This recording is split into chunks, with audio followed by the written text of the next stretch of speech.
Okay. To find out, she asks all the young adults she sees leaving a country music concert. Identify the intended population and determine the potential sample bias. Okay, so who is the intended population? Us. Young adults. Okay, so we got young adults for sure.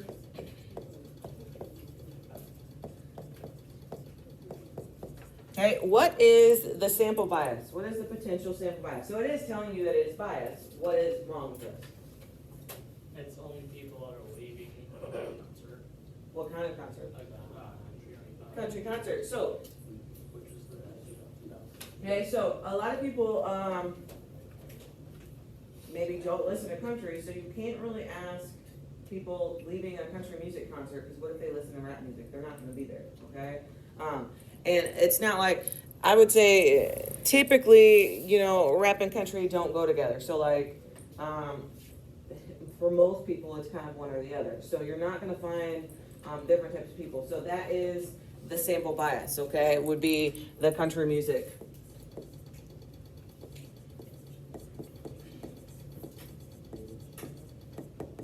Concert.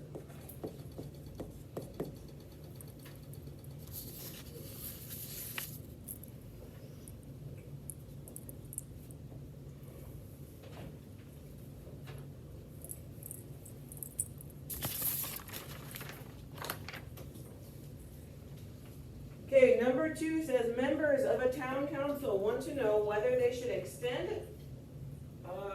the hours that the community pool is open. To find out, they ask people as they are leaving the pool. Identify the intended population and determine the potential sample bias. What is the intended population? Members of the town. Okay, they're asking people of that town, so I don't think so. Oh, I guess it kind of does. New Haven has a community pool. What is it? Jury pool, right? So they would ask people of New Haven. There's no point in asking someone that lives, I don't know, over in Ohio, because what are the chances that they come to this community pool? Okay, so they're asking members of the town. That is your attended population.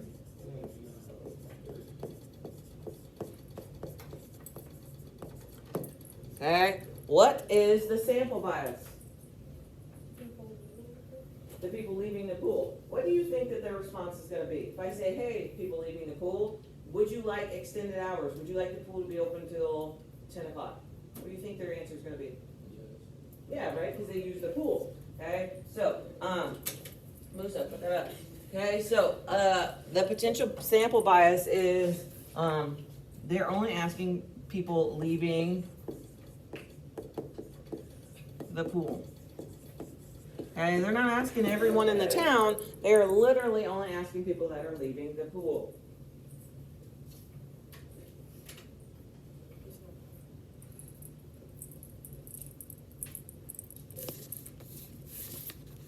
Okay, and we're going to hop around the sheet today, so make sure you stay on the same number as I am. Okay, look at number 4. William wants to conduct a survey at his school to determine which subjects are the most popular among students. How could he choose a sample that is unbiased? Okay, how could he choose a sample that's unbiased? Okay, so there's plenty of answers. What do you got, London? Asking people as they come in school. You can say, hey, which subject is your favorite? What else can we do? Or who can we not ask, I guess would be more fair. The teachers. Okay, yeah, you cannot ask the teachers. Okay, do you think kids that are in honors algebra, would that be fair? What do you think their favorite subject probably is? Okay, it's probably math. What about people leaving lunch? Okay, that counts, okay, as long as lunch is not an option as a subject. Gym, I would say, is typically for males their favorite, females not so much. So you can't ask all the boys as they leave gym. Okay, that's not fair. So anything that would work, you could ask random, and that's the word that you definitely need to have in there. Asking random students as they enter the school building. Asking random students as they leave the cafeteria. Okay, a Google form would also work. Okay, so shoot.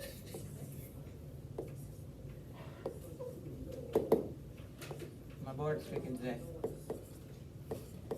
So, to be unbiased, we could ask students,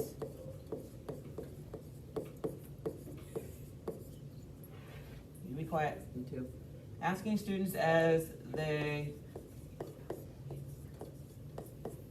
enter the school.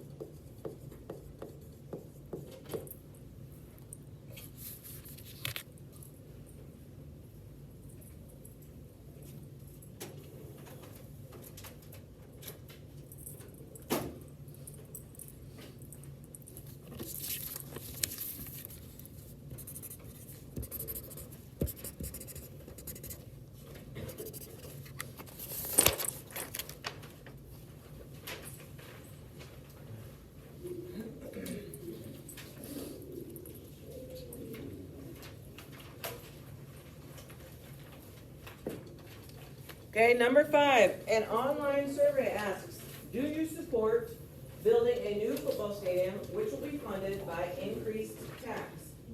Okay, what is the potential bias in this question? Nobody likes taxes. Nobody likes taxes, okay? You guys know your parents get a tax check, right? Right, and then you see like places and they're like, people have that tax money, yada yada, whatever, that's, people use that for a trip or to pay bills, whatever, okay? Well, if you increase taxes, that means you get less of a tax check, you get less of a paycheck, okay, every week. So, the potential bias here is, that tax increase, okay? Most people are not gonna vote for it.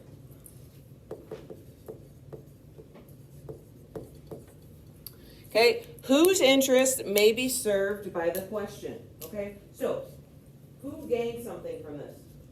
Football. The football stadium gained something from it. Okay, so the football stadium users, or people that are, I guess, pro football stadium that want that football stadium. Okay, so we're gonna say football people.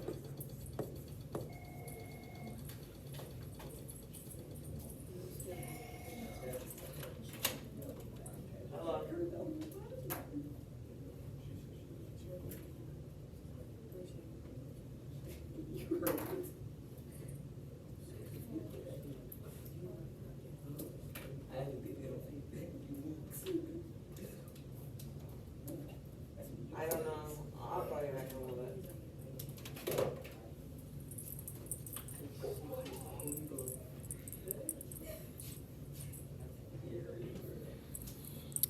Okay, voting. A city mayor is running for Congress. A local newspaper poll asks, do you plan to vote for the hardworking, committed, and honest mayor in the upcoming congressional election?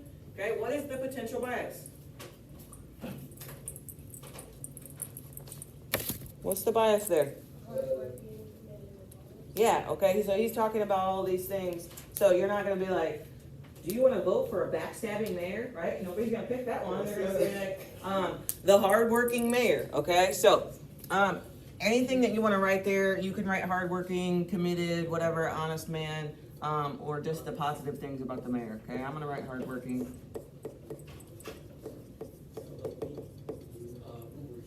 What's up? I got actually a question. If they work in the That's fine. credit, so just if they, so then you said the holler at you. Okay. Thanks. Whose interest may be served by the question? So who gained something here? The mayor, definitely. Okay. So the mayor is the one that's gonna gain stuff from this app.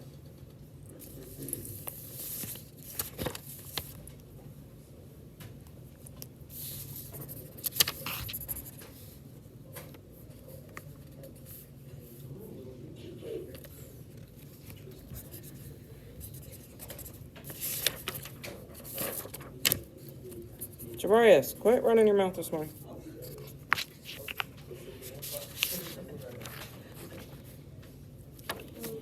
Okay, next page. You guys are gonna do 7 and 8. Look at 9.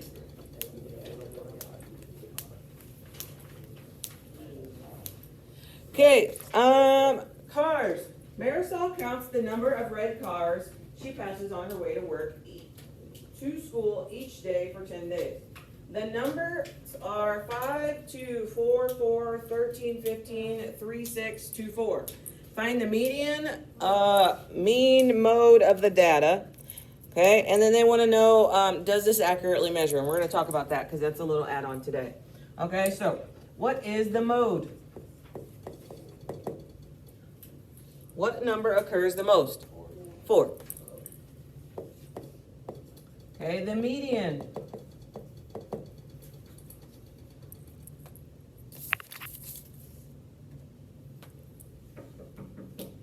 What is the median?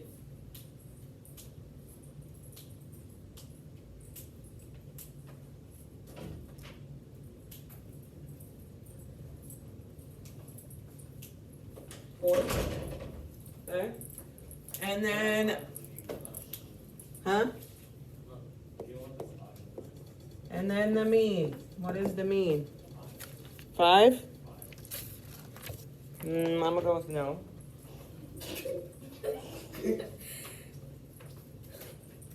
I just don't think it is.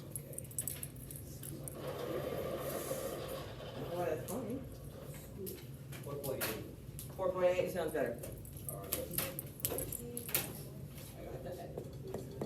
Okay. Okay, so here's where we need to have a discussion that's a little bit different from today than yesterday. Today we're going to talk about whether that accurately measures. Okay, so remember we talked about how your teacher does test scores? Okay? If everyone gets a 40, but someone gets 100, that really affects that data. Okay? Or if 2 or 3 people get a 0 and everyone else gets an 80, that really affects that data because it makes it drop way down. Okay? So you have people that screw you over sometimes as far as test scores go. Now, that's not purposely screwing you over because it's not your fault. You got 100.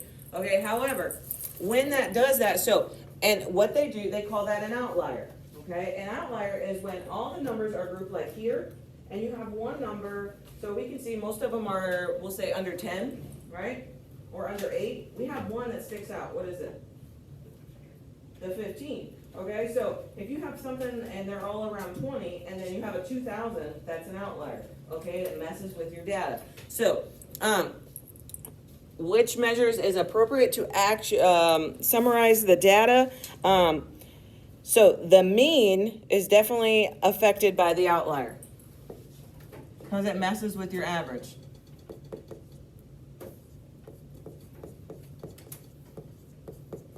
The mean is affected, we'll say, by the 15. Okay?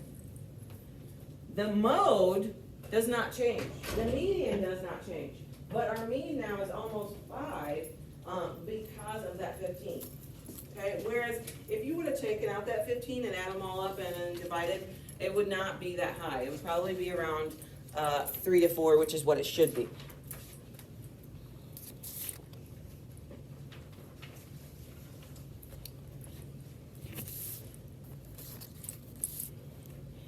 Okay, 14.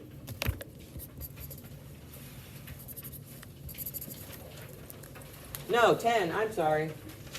I'm looking at this other sheet, and on this sheet, I crossed them out and redid the sheet. Okay, test scores. A teacher makes a list of her students' scores on a recent test. Okay, we got all these scores up here. I'm not going to read them all. Find the mean, median, mode of the data. Okay, and then does this accurately measure? Okay, so somebody start on the mean, so we're ahead of time. Or a couple of you start on the mean. It's going to take a while. Okay, what is the mode?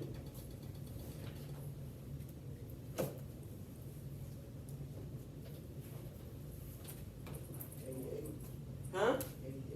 88?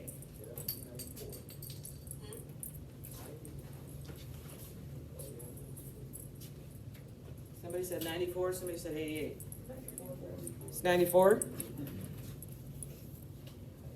Okay, what is the median? Or if somebody has the mean already too.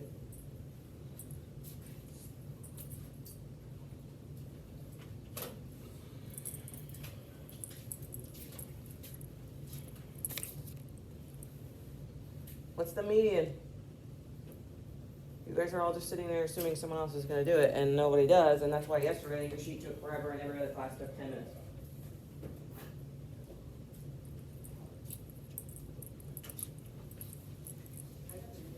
Huh?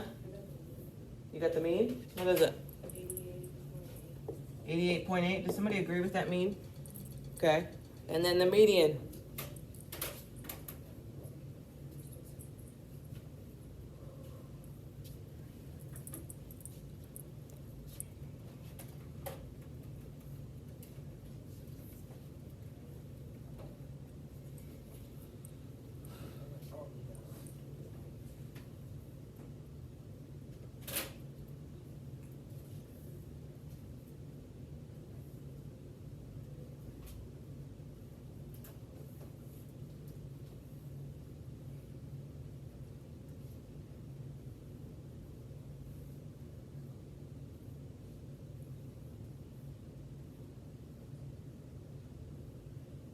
Let's go. What's the median? I think I'm gonna tell them, and I'm not. I don't care if they can take it home.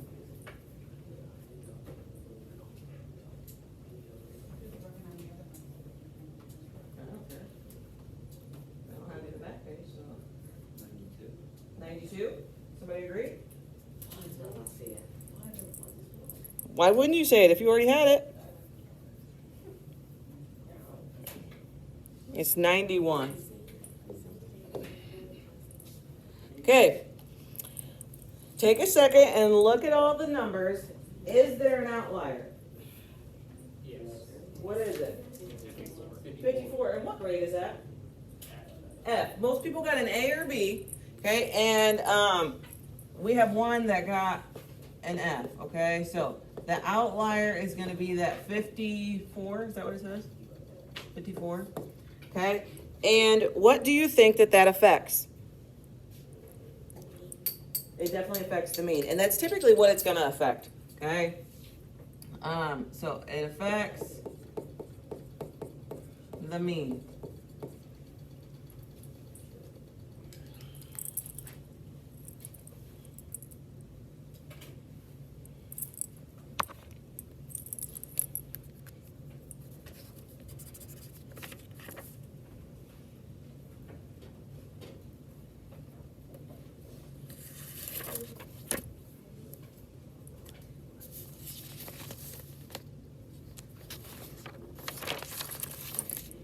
Okay, go to 13. Okay, last but not least, if you guys are doing those mean, median, modes, sometimes they can all be right within that 20 range mark or within that 10, and nothing's going to be affected. Shush. Okay, nothing's going to be affected by that. Okay, so a restaurant compares the total number of days worked with 2 employees. They never make, they make graphs of the total number of days each employee worked, okay? So we got employee 1 and employee 2, okay? So we'll say I got me and Ms. Hanson. We both worked the same number of weeks, and we both worked the same number of days, okay? Do the graphs misrepresent the data? Okay, so what is the difference between those 2 graphs? What do you mean one number's higher than the other?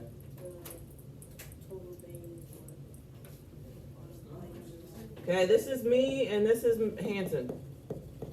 So what are you saying?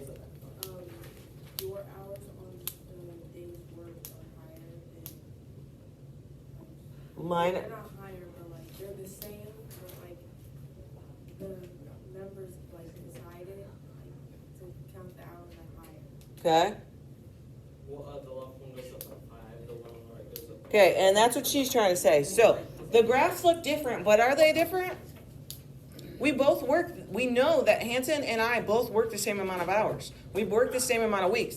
One graph looks like who worked higher, just by looking at it. Who looks like they worked more? Hanson. Now, but we can read this and know that this is at 16 and this is at 16. We work the same amount of days. People do that even at grocery stores. They'll act like something's such a better deal if you buy it in bulk or whatever. But if you actually do the math, that's not always entirely true. Okay, so do the graphs misrepresent the data? Yes. Okay, how does that affect the interpretation? Okay, people think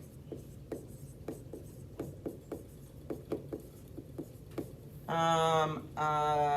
gonna say employee 2, because we can't say Hanson.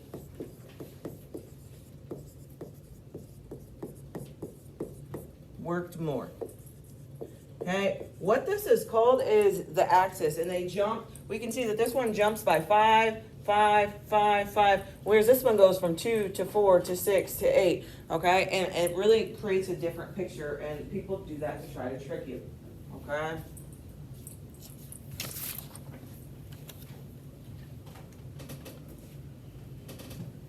Okay, 14 is the same. Okay, so you guys are going to do that. You have 2 people that do video games. And then 15, it says, and listen closely, if the same set of data, okay, is graphed on a scale that one starts at 0 and the other one starts at 50, does this affect the representation on the graph? Yes, why? Okay, and it works the same. What they're saying is one graph starts here at 0, but it goes up. The other graph starts, maybe it goes up by 10s. Okay, the other graph starts here at 50. Okay, so yes, it does affect the data. And we're just going to put yes for this one. I'm not going to make you write out the full explanation. Okay. The rest of the sheet is yours. Get it done and then turn it in.